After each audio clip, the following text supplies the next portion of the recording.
நீங்க ஒரு அதிரடியான மாடர்ன் பாடி பில்டரா 3000 வருடம் பின்னாடி போனா என்ன ஆகும்? நீங்க உங்க மசில்ஸோட ஒரு பண்டைய ராஜ்யத்துல இறங்குறீங்க.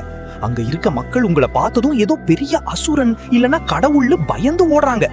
அந்த ஊர்ல ஒரு பெரிய பல பரீட்சை நடக்குது. பெரிய பாறைகளை தூக்குவதுதான் போட்டி. அங்க இருக்கிற வீரர்கள் கஷ்டப்பட்டு தூக்கும் போது நீங்க அசால்ட்டா வந்து அந்த பாறைய ஒத்த கையால தூக்குறீங்க.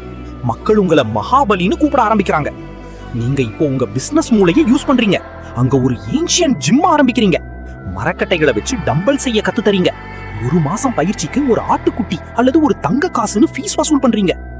செய்தி பரவி ராஜாவே உங்ககிட்ட ட்ரைனிங் எடுக்க வர்றாரு. நீங்க இப்போ அந்த நாட்டோட தலைமை உடற்பயிற்சி பயிற்சியாளர். ஊர்ல இருக்கிற இளைஞர்கள் எல்லாம் 6 பேக் வைக்க உங்க ஜிம் முன்னாடி வரிசை கட்டி நிக்கிறாங்க.